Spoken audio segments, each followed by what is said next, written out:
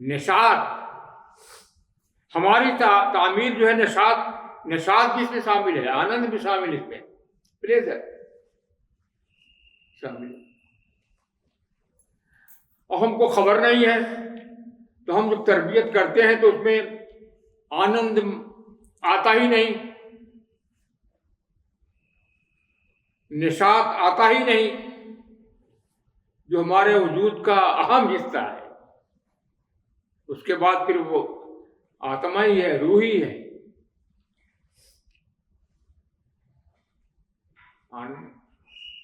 آنند یا نشاط جو وجد انگیز سے ہے، کیا ہے؟ نشاط کیا ہے اور اس کے وجوہ اور اسباب کیا ہیں، ہم کو پتہ ہی نہیں. بلکہ تربیت کے سلسلے میں نشاط آنند کی باتیں نہیں آتی.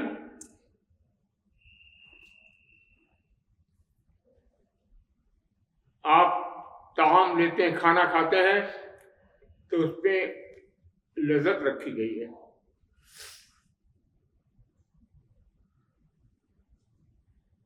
پانی پیتے ہیں تو اس میں شراب ہوتے ہیں تو اس میں ایک لذت رکھی گئی ہے، پیاس بجھتی ہے، ایک تازگی آتی ہے. تو ہماری تربیت کے اندر آنند آتا ہی نہیں، تو یہ ناقص تربیت ہے. ہمارے وجود کا حصہ ہے آنند، نشاط. نشاط مسرت، خوشی، اندرونی ظاہری اور باطنی خوشی.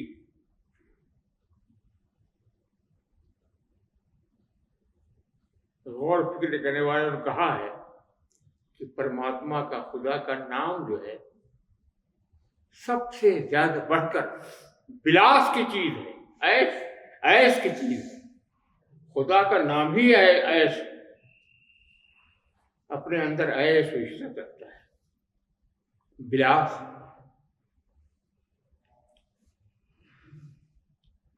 اور اللہ کا مطلب ہی ہوتا ہے دل ربا، من موہن، جو من کو موہت کر لے. اور ہم خشک رہتے ہیں، بلکہ جو زیادہ اللہ والا کہلاتا ہے وہ اور خشک دکھائی دیتا ہے. اللہ کا مطلب ہوتا ہے دل ربا.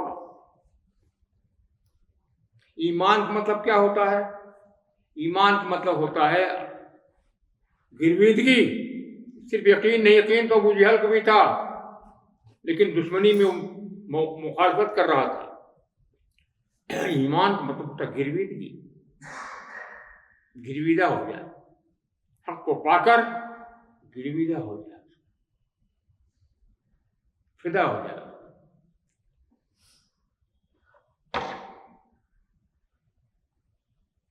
اچھا، ذکر بہت کیا جاتا ہے.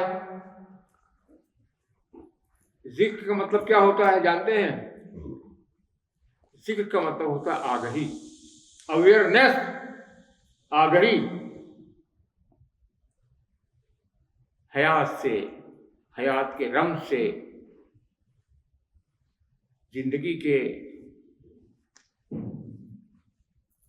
کا جو راز ہے اس سے آپ واقف. تو آنند جو ہے، مسرت جو ہے،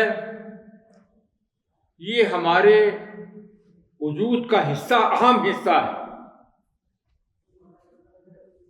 خوشی و مسرت ہماری زندگی، ہمارے وجود کا اہم حصہ ہے.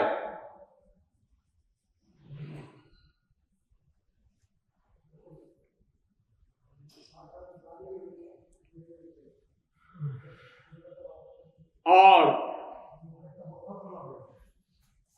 اس کے پیچھے جو چیز کام کرتی ہے وہ ہے محبت، جس کو درد سے بھی تعبیر کرتے ہیں، درد سے.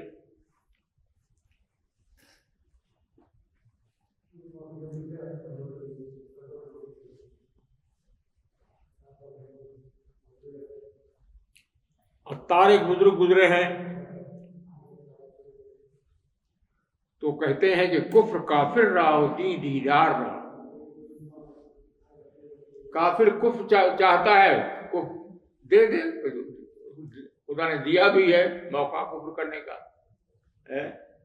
کفر کافر رہا وہ دین دیندار رہا، اور دین دے دے دینداروں کو. ذرہ درد دلے عطار رہا، عطار کے دل کو تو درد کا کوئی ذرہ دے دے، پیڑا، درد.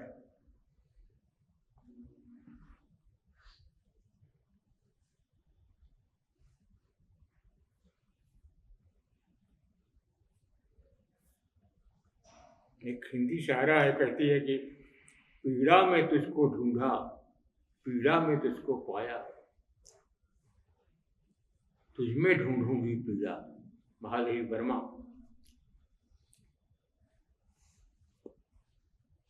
کس درد نے، کس محبت کی وجہ سے تو نے ہماری تخلیق کی، ہماری تعمیر کی. تو حضرات، تربیت کے سلسلے میں قرآن جس انداز سے تربیت کرنا چاہتا ہے اس میں کوئی نقص، کوئی خامی نہیں پائی جاتی. جیسا کہ میں نے کہا کہ پہلے تو جس کی تربیت کرنی ہے اس کو سمجھیے کیا ہے وہ. اگر آپ سمجھتے نہیں تو تربیت کیا کریں گے؟ پہلے جانیے کہ ہم کیا ہیں، انسان کیا ہے. تو میں نے عرض کیا کہ انسان کے وجود کے کئی کوش ہیں، سیل سے انسان بنا ہے. پہلا ہے انمے کوش. انمے کوش مطلب جو غذا سے پلتا ہے جسم، یہ ہے جسم رکھتے ہیں. اور پھر منومے کوش، ہماری کوئی ذوق ہوگا، کوئی شوق ہوگا، کوئی نفسیات ہوگی نا. انہیں ہمیں حیوان میں کیا فرق ہوگا؟ پھر گیان میں کوش، ہم باخبر ہوں گے، بے خبر نہیں ہوں گے، راز آشنا ہوں گے. ہم کو معلوم ہوگا کس منصوبے نے ہم کو جنم دیا ہے، ہماری منزل کہاں ہے، یہ دنیا میں جو پڑاؤ ہمارا ہے کس لیے ہے، آگے ہم کو بڑھنا ہے. ہم کو سب معلوم ہونا چاہیے کس منصوبے کے تحت سب ہم کو یہاں دنیا میں ایک مدت کچھ سالوں تک رکھا گیا ہے، اور پھر ہم کو آگے بڑھنا پڑتا ہے.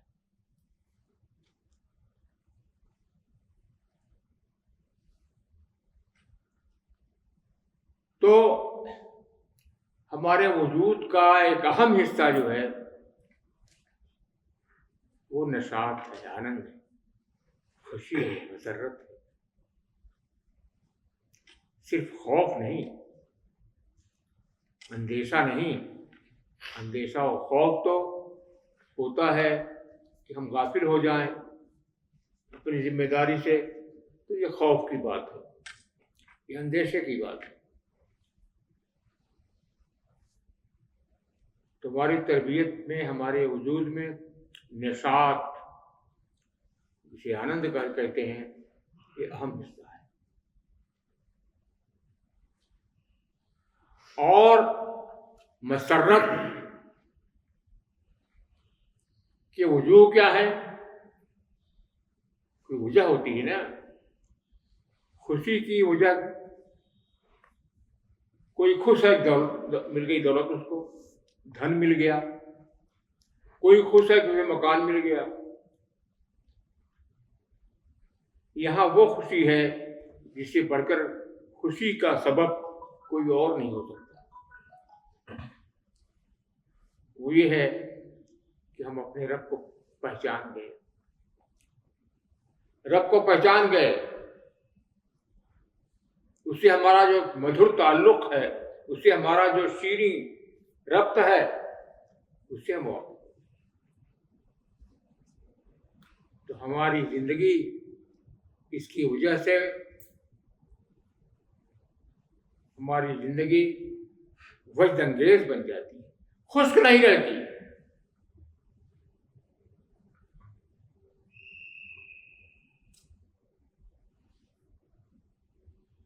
بلکہ مسرت اور خوشیاں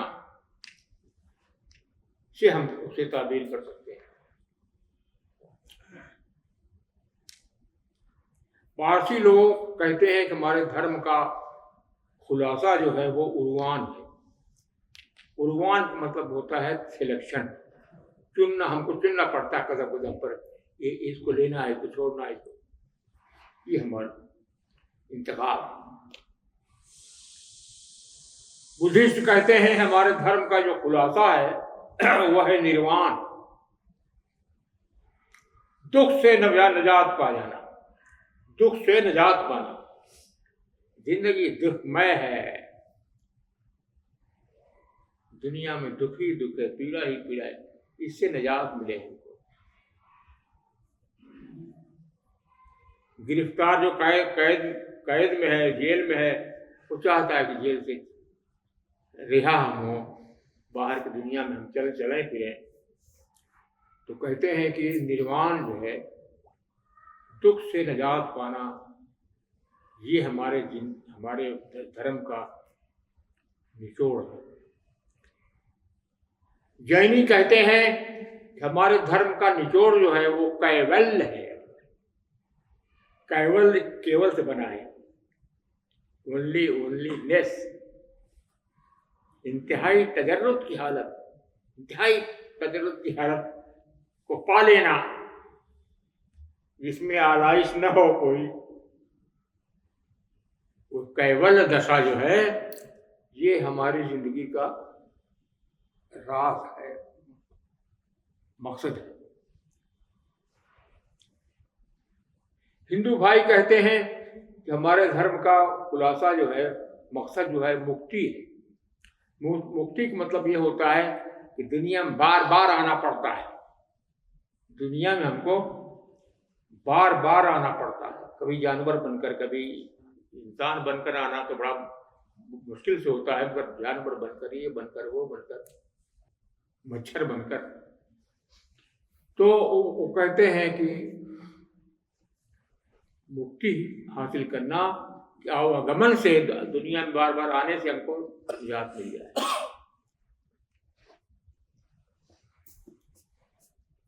اب اگر ہم سے کوئی پوچھے کہ بھائی ان کے یہاں تو کیول ہے، ان کے یہاں نروان ہے، ان کے یہاں عنوان ہے، آپ کے یہاں کیا ہے، تو ہم کیا جواب دیں گے؟ جواب اسی سطح کا ہونا چاہیے، ہے نا، حکیمانہ۔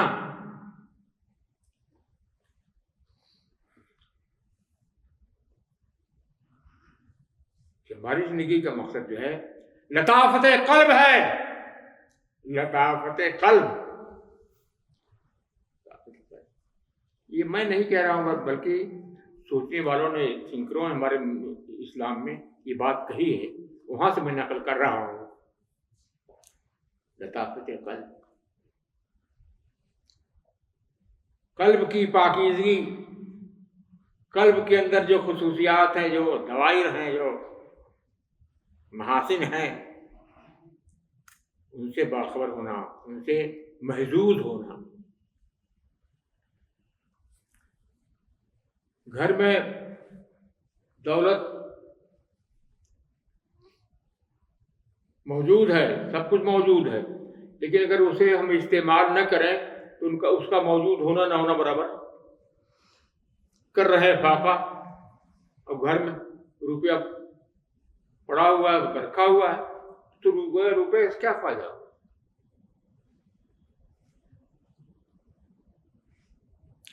تو ہم کو خدا نے رچ بنایا ہے، افلاس زدہ نہیں بنایا ہے. ہمارے وجود کا حصہ ہے نشان آنا، اور نہ تربیت میں اس کی بات آتی ہے، نہ کسی اور موقع میں اس کی بات آتی ہے. تو ہماری خشکی دور کیسے؟ روایت میں آتا ہے کہ حضور جب معراج میں گئے، سب نے استقبال کیا، سب نے ہنسی خوشی کا اظہار کیا آپ کی تشریف آوری پر، لیکن ایک شخص جو ہے اس نے کوئی خوشی ظاہر نہیں کی، اس کے چہرے پر مسرت کی کوئی ریکھا، کوئی لکیر نہیں نمایاں ہوئی. تو حضور نے جبریل سے پوچھا کہ کیا بات ہے کہ جتنے ملے ہنسی خوشی سے ملے، سب نے استقبال کیا، ویلکم کیا، ان کی خشکی کی کیا وجہ ہے؟ ارے کہا ہے دوزخ کا داروغہ ہے، اس کو ہنسی خوشی سے کیا مطلب؟ تو دوزخ کا آدمی ہے، بہت ذمہ دار، اسے ہنسی خوشی سے کیا مطلب ہے؟ تو ہم کو جو دین ملا ہے وہ نشاط انگیز ہے، آنند مے ہے.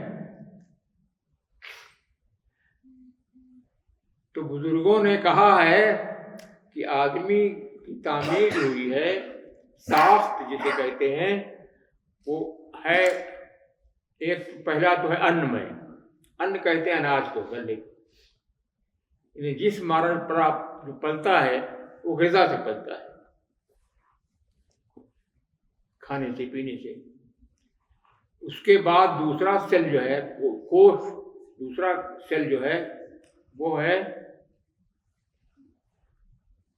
منومے کوش. وہ ہماری جو ذوق شوق ہے، نفسیات ہے، وہ ہے. ہم کچھ نفسیات رکھتے ہیں، ہم کچھ ذوق رکھتے ہیں، ہم کچھ شوق رکھتے ہیں. یہ اگر نہیں ہے تو ہم پتھر ہیں. اور پھر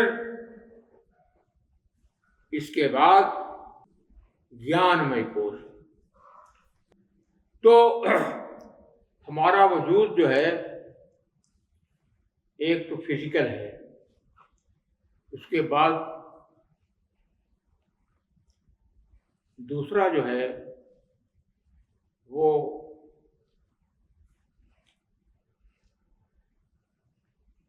دوسرا سیل جو ہے وہ ذوق شوق منومئی جسے کہا گیا وہ ہے.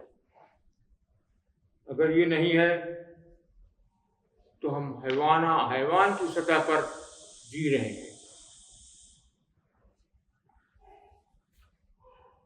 حیوان تجزیہ نہیں کرتا، بس گھاس پھوس کھانے ملے، پیاس لگے پانی ملے، بس یہی اس کی ضرورت ہے، حیوان ہے. تو ہم انسان ہو کر بھی حیوان کی سطح پر جیے، یہ بڑی بدنصیبی کی بات ہے، افسوس کی بات ہے. فزیکل وجود تو ہے، لیکن اس کے علاوہ ہم کچھ اور ہیں، وہ ہماری نفسیات، اور نفسیات نہایت اعلیٰ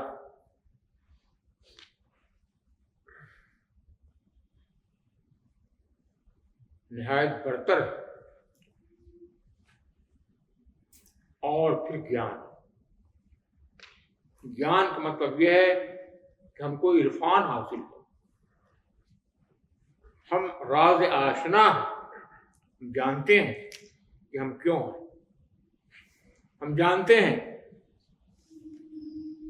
کہ اس رب سے ہمارا تعلق ہے، اس رب کا نام ہماری زبان پہ آتا ہے جو سب سے بڑا بلاس ہے، سب سے بڑھ کر عیش ہے. اور یہاں حال یہ ہے کہ ہم بھی کیا یاد رکھیں گے کہ خدا رکھتے ہیں اور زندگی افلاس زدہ ہو، پر امید نہ ہو. زندگی کی تجزیہ کیجیے، سم تھنگ ٹو بی کچھ ہونا، سم تھنگ ٹو ڈو کچھ کرنا، کچھ اعمال ہمارے ہوں، کردار کچھ ہو. اور تیسرا ہے سم تھنگ ٹو ہوپ، کچھ امید رکھنا. اس سے زندگی تعمیر ہوتی ہے. کچھ زندگی میں ہوپ ہو، امید ہو. اور جس ہوپ کی خبر قرآن نے دی ہے اس سے بڑھ کر خوش آئند وجدانگیز ہوپ اور امید کوئی نہیں ہو سکتی. وہ ہے جنت الفردوس، خدا کا قرب، دیدار حق ہے. جب خدا پردہ ہٹا دے گا تو تب معلوم ہوگا کہ جنت پوچھے گا کہ مطمئن ہو، جنت فراں نعمتوں سے مطمئن ہو. کہا خدایا تو نے ہم کو جہنم سے بچا لیا، جنت جگہ دی، یہاں میوہ جات ہیں، پورے ہیں، کیا کبھی کیا ہے. پردہ جب ہٹا دے گا، دیدار ہوگا تو ساری نعمتیں پھیکی، دیدار کے حق کے مقابلے میں ساری نعمتیں پھیکی معلوم ہو جائے گی. تو آپ کا نصیب تو یہ ہے، تقدیر یہ ہے. تو سم تھنگ ٹو ہوپ، زندگی میں کچھ ہوپ ہو، امید ہو. گواہ ہے، شاہد ہے کائنات کی ایک چیز. شاہد ہے قرآن نے، قرآن کا انداز یہ ہے کہ اس ہر چیز کو شہادت میں، والسماء والطارق، آسمان شاہد ہے، والفجر وليال عشر، صبح گواہ ہے، اور 10 راتیں شروع کی جو لمبی اور روشن ہوتی ہیں وہ گواہ ہے. ہر چیز گواہ.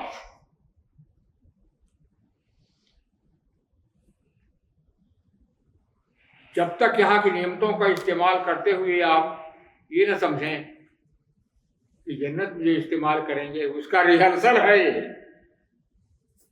اس کا یہ ریہرسل ہے، تب تک آپ کی نعمتیں وغیرہ سب ایسے ہی ہیں. چنانچہ جنت سے لطف اندوز ہوں گے تو کہیں گے ہم کو دنیا میں بھی یہ چیز ملی تھی.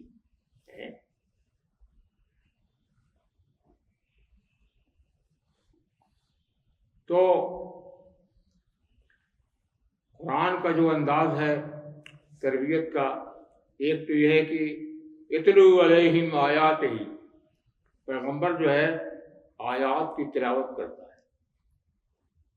کہ ہم جو کچھ کہہ رہے ہیں وہ من گھڑت نہیں ہے، وہ خدا کی طرف سے ہے. وَيُعَلِّمُ الْكِتَابَ وَالْحِکْمَةَ، اور پیغمبر کتاب کی تعلیم دیتا ہے. کتاب مطلب احکام، ضابطہ، قواعد، اصول.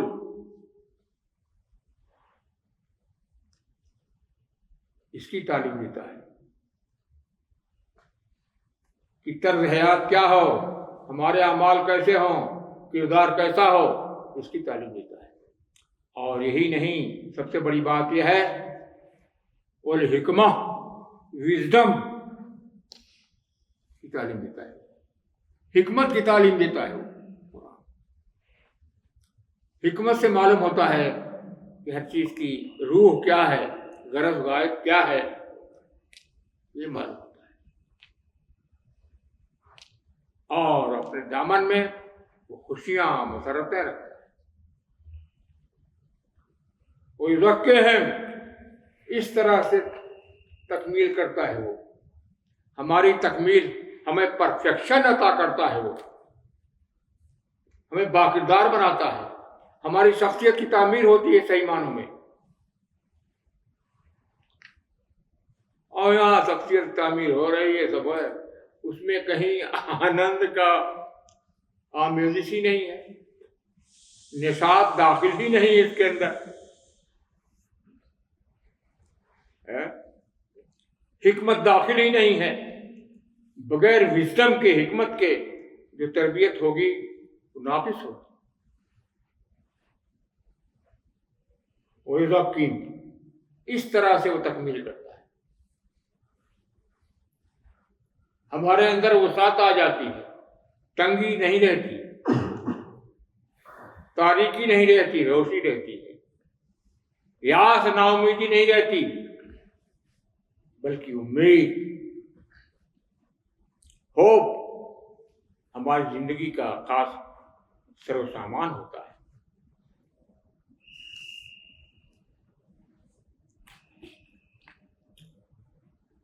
ہم جس پیغام کو لے کر اٹھے ہیں,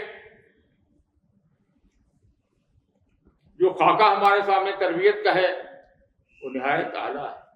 وہ پیغام نہایت برتر ہے.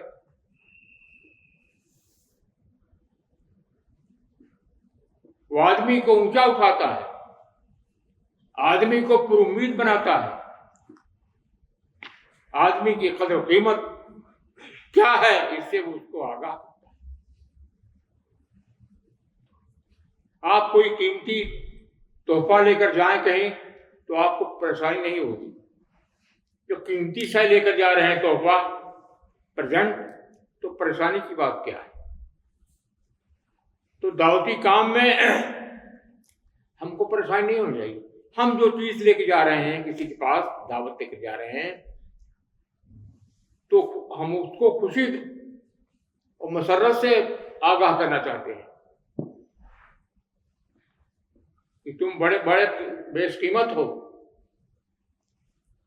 تمہارے رب کا منصوبہ, اسکیم اس کی یہ ہے جسے فردوس کہا گیا ہے. ہم تو خوشی تقسیم کرنے کے لیے آئے ہیں, اداسی نہیں, اداسی بکھیرنے کے لیے نہیں آئے ہیں. تو یہ آپ کا پیغام ہے, جو آپ کی دعوت ہے, جو آپ کی تربیت ہے, اس کو سمجھنے کی ضرورت ہے. غور فکر کر کے قرآن کی روشنی میں سمجھنے کی ضرورت ہے. علم الکتاب والحکمہ, تکمیل ہے. تکمیل کہاں؟ تکمیل جو ہے مسرت کی چیز ہے. اس میں مسرت خاص طور پر شامل ہے. نشاط, آنند سے کہتے ہیں, شامل ہے. یہاں آنند کی باتیں نہیں آتی ہے نا, بے خبری ہماری ہے.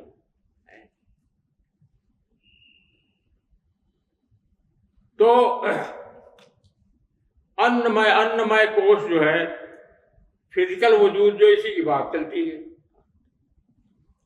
نفسیات,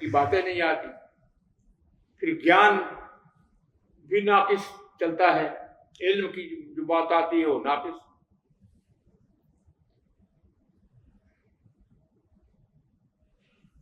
اور پھر جو تکمیل ہے, پرفیکشن ہے, اس کی باتیں نہیں آتی. یہ ساری چیزیں ہوتی ہیں. پرفیکشن حاصل ہو نہیں سکتا, تکمیل ہو نہیں سکتا, حاصل ہو نہیں سکتی جب تک کہ نشاط کا جو پہلو ہے وہ بھی ہمارے سامنے نہ ہو. عرفان, علم, پھر نشاط جو ہے یہ ہمارے سامنے ہو. جسے آنند کہتے ہیں.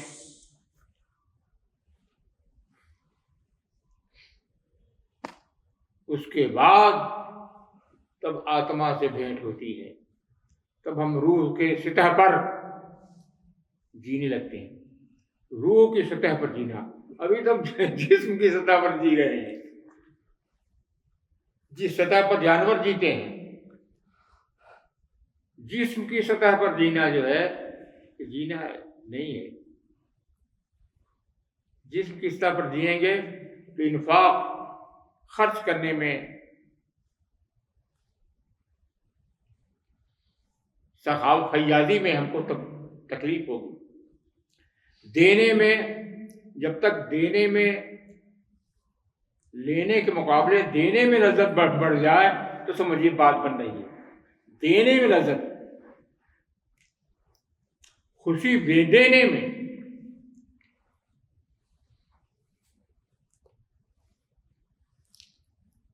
تو قرآن ایسی کتاب ہے جو تدبر پر زور دیتا ہے.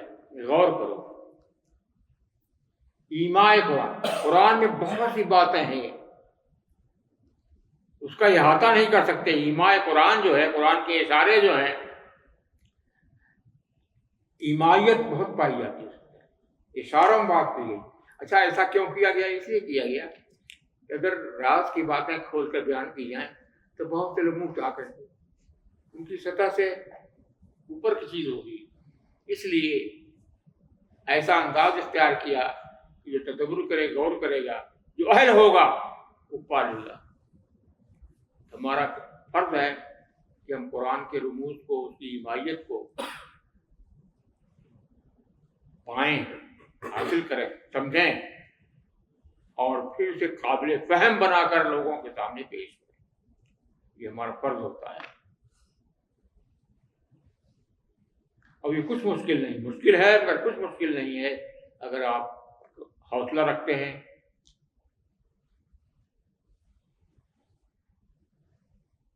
غور فکر کرتے ہیں، مل جل کر آپس میں مذاکرہ کرتے ہیں تو بہت سی چیزیں ہیں جو کھل کر سامنے آئیں گی. اچھا یہ بتائیے کہ سورہ فاتحہ قرآن کا دیباچہ ہے اور اتنا اہمیت اس کی ہے کہ ہر رکعت میں سورہ فاتحہ پڑھتے ہیں. سورہ فاتحہ میں ایاک نعبد و ایاک نستعین اہدنا الصراط المستقیم، اس کا ترجمہ کیا کرتے ہیں؟ کوئی بتائے؟ ایاک نعبد و ایاک نستعین اہدنا الصراط المستقیم. ہم تیری بات کرتے ہیں، ہم تیری ہی عبادت کرتے ہیں، تجھی سے مدد مانگتے ہیں. ہاں، ہم کو سیدھا راستہ دکھا ہے. یہی ترجمہ کرتے ہیں، ہم تیری ہی بندگی کرتے ہیں، تجھی سے مدد مانگتے ہیں، ہم کو سیدھا راستہ دکھا. اور یہ بندگی کر رہے ہیں تو یہ سیدھا راستہ ہے. جب کہتے ہو ہم تیری ہی بندگی کرتے ہیں سیدھے راستے تو ہو، اور سیدھا راستہ کیا ہوگا؟ ہم تیری بندگی کرنا چاہتے ہیں. ہاں، ترجمہ ہونا چاہیے جیسے شاہ صاحب نے کیا ہے، صاحب عبدالقادر نے، ہم تیری ہی بندگی کریں اور تجھی سے مدد کے خواستگار ہوں،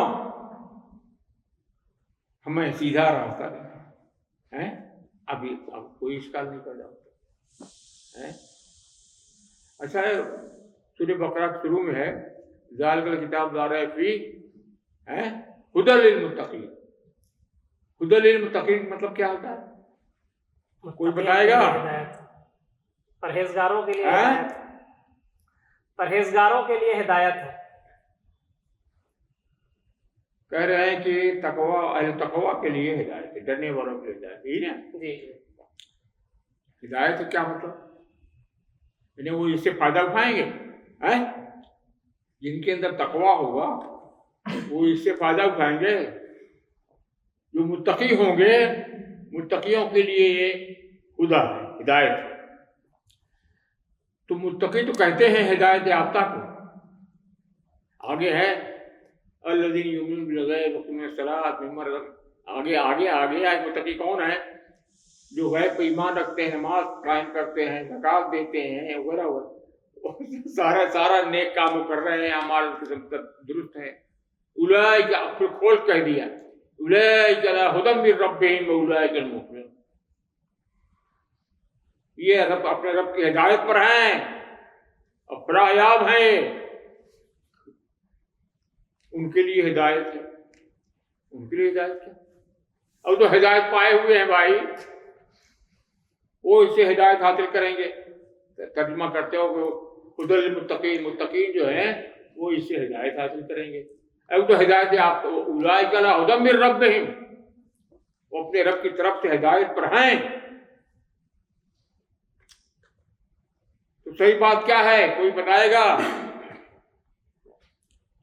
ھدی للمتقین کا مطلب کیا ہوا؟ یہ مطلب لے لیں تو اشکال پیدا ہوتا ہے۔ متقین کے لیے ہدایت ہے، یہ متقین اسے ہدایت حاصل کریں گے، اور متقین کون ہے؟ ہدایت یافتہ ہے۔ آگے ہے اولئک علی ھدی من ربہم، وہ اپنے رب کی طرف سے ہدایت پر ہیں۔ جب ہدایت پر ہیں ان کے لیے ہدایت، یہ کھانا ان کے لیے ہے جو آسودہ ہیں، بھوک نہیں ان کو، ان کے لیے کھانا ہے، یہ کیا مطلب ہے؟ لا ریب فیہ ھدی للمتقین، ھدی للمتقین کا مطلب ہے کہ متقین جو ہیں اسی سے ہدایت پا کر متقی ہوئی ہے۔ ھدی للمتقین کا مطلب ہے کہ متقی اسی سے متقی ہوئی۔ ذالک الکتاب لا ریب فیہ،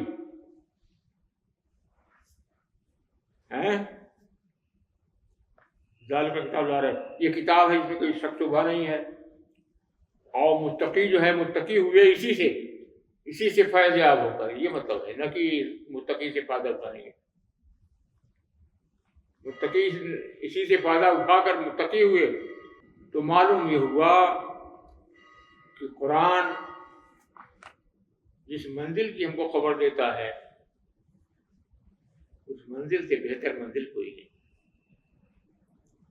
قرآن جس راستے کی ہم کو تعلیم دیتا ہے اس سے بہتر نشاط انگیز کوئی راستہ نہیں۔ قرآن جو پیغام ہم کو دیتا ہے، جو خبر دیتا ہے ہم کو، ہمارے مستقبل کا جو نقشہ کھینچتا ہے، اس سے بڑھ کر دلکش، دلاویز، وجد انگیز کوئی نقشہ نہیں ہوتا۔ سمجھنے کی ضرورت ہے۔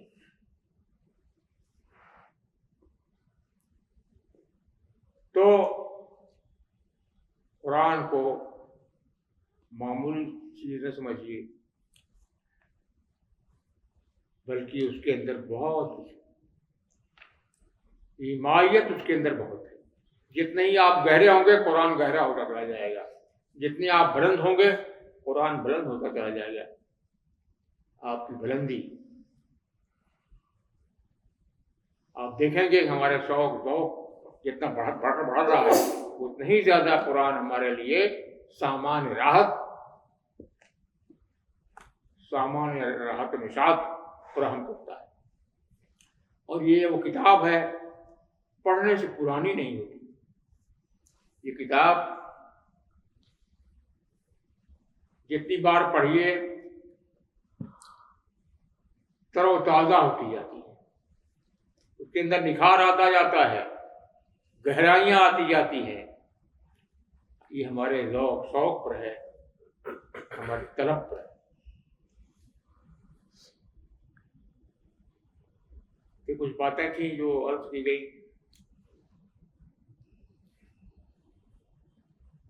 ہمیں امید ہے کہ اس پہلو سے خدا کی اس بخشی ہوئی نعمت سے فائدہ اٹھائیں گے، اور اس کا جو پیغام نشاط انگیز ہے اس پیغام کو لے کر اپنے عام طور پر لوگوں کے جو پیغام ہوتا ہے وہ دنیوی فائدے کے لیے ہوتا ہے کہ ایسا کیجیے تو ایسا ہو جائے گا، ایسا ہو جائے گا، اور یہ پیغام آپ کا ہے دائمی نشاط، دائمی فراغ وابستہ اس سے ہے، شخصی اجتماعی